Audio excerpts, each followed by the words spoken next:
جهان حیران کړه د خپل شان په تماشا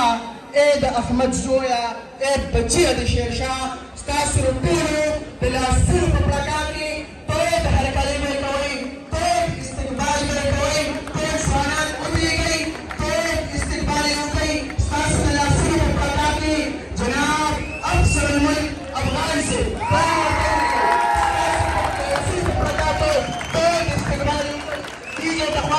چلک موزیک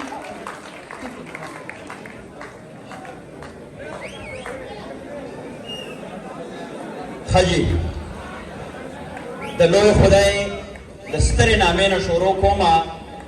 چې د عقل فهم او ادراک خالق دی د سرسر نه یې سبا جوړه کړې ده او د ظلمت نه یې ضیا جوړه کړې ده او د هغه الله تعالی په دې هم مننه کومه چې تاسو غوندې ګلالي ځوانانې د ثوابۍ په زرخیزه او پښتنه خاوره پیدا کړې دي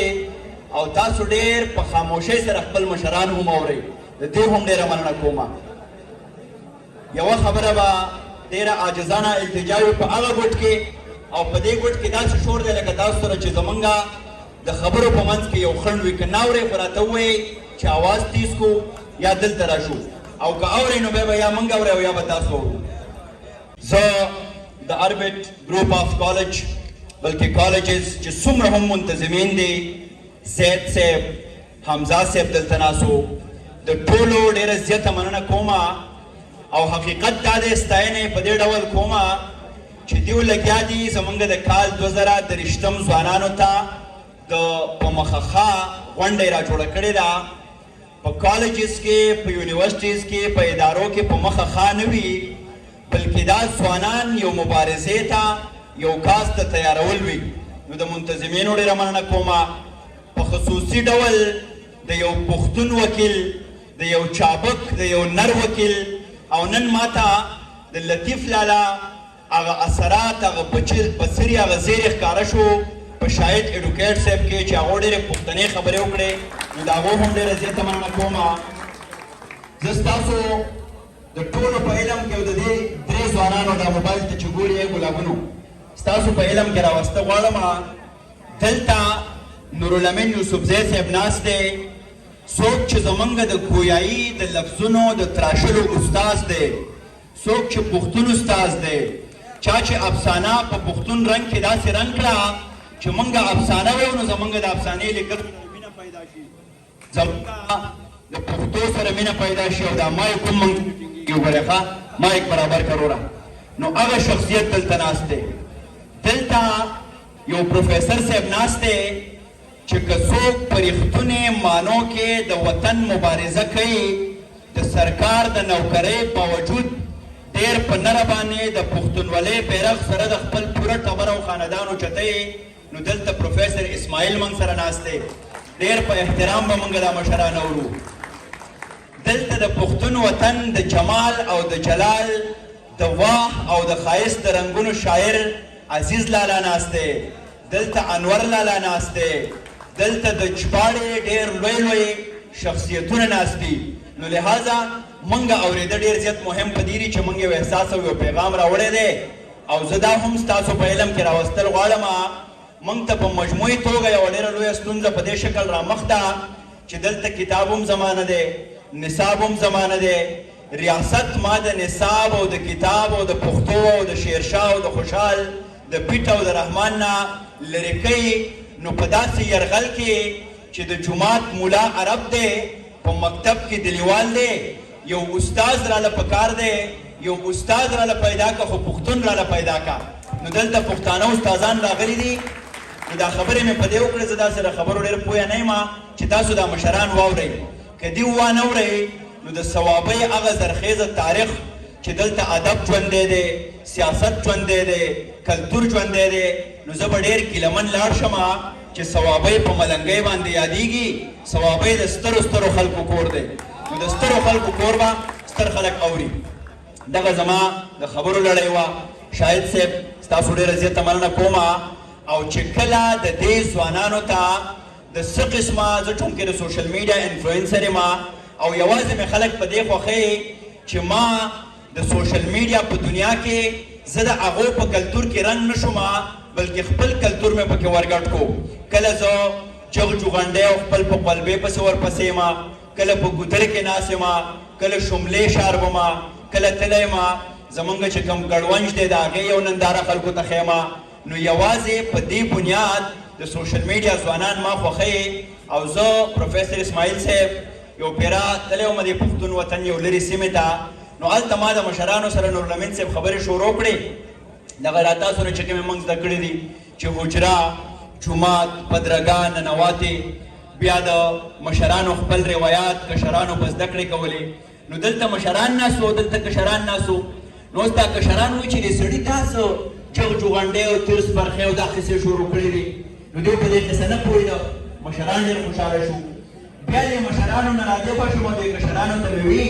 چې هلکه فایو ته څوک ختلی دی، چې کنټینر چا کړی دی په پبجي کې، ستاسو سبسکرپشن څومره دی، لایکس څومره دي، او سلور کریټر ایوارډ چا اخیستی دی. نو بیا دا کشران ډېر خوشحاله شو چې هلکه سړی خو په دې لوبه هم پوهه دی. خو تاسو یقین وکړئ زه دومره خفه شوم نورالامین صاحب چې ما په لږ وخت کې د خپلو کشرانو او مشرانو په منځ کې یوه لویه خلا ولیده. زما نورالامین صاحب خلک ځکه نه اخلي چې هغه چې کنډینر او پبجي او هغه د لایکس او سبسکرپشن نه خبر نه دی. دغسې زما کشران، زما د مشرانو هغه وزډم،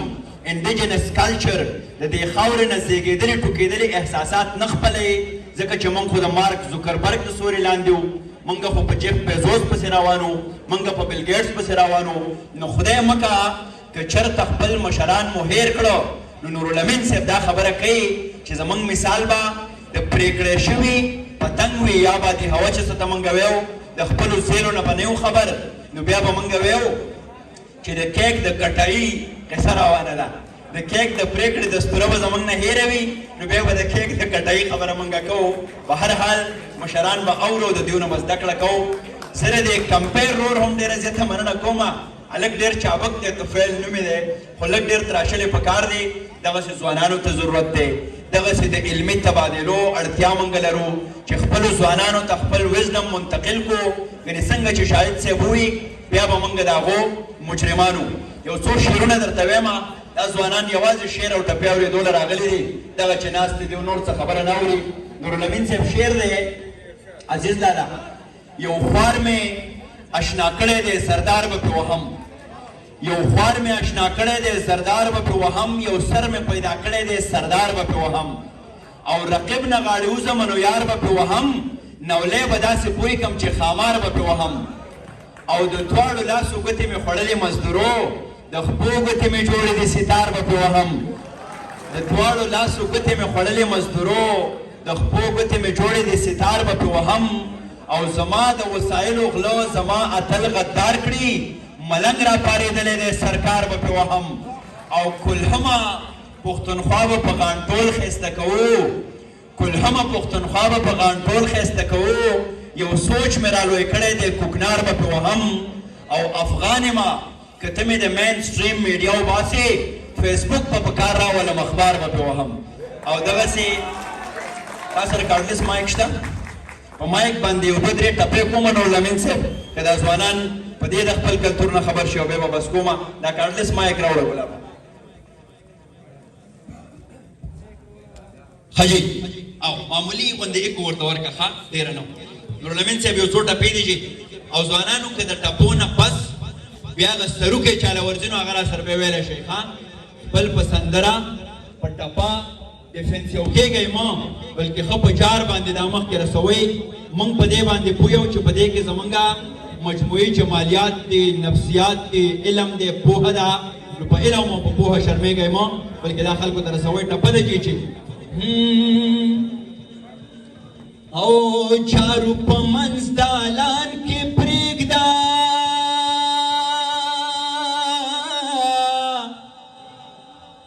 و په کوڅه تېر شو یار دې بل وطن ته ځینه چې د باچا لښکر ټولېږي هی خدای دې د خیر په ته به پرې باسه مینه او تا چې حجره کې ټپه وکړه ما په اتڼ کې په زړه کلکه کې خلاسونه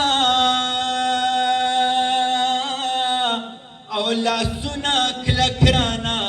چاپېر کا په ادیره کې خلک بیل بیل خخوینه او وسپا د بل چا سره ګرځي ورته به وایي چې مینه در باندې یما او هندوستان میړه به وکما او په پښتنه خاوره دوه ځلې کونډه شومه ولاګېدو نو نور په چنارونو ولاګېدو نو نور په چنارونو او راوړه ماله ګل ګل ګل دا ټول ووایه او راوړه بل ګلم صحیح نشي ویلی مسلمانانو ولاګېدو نو نور په چنارونو او راوړه ماله او راوړه ماله ګل ګل ګل ولاګېدو نور په چنارونو ډېره مینه او احترام خوشحاله او بریالي راته اوسئ.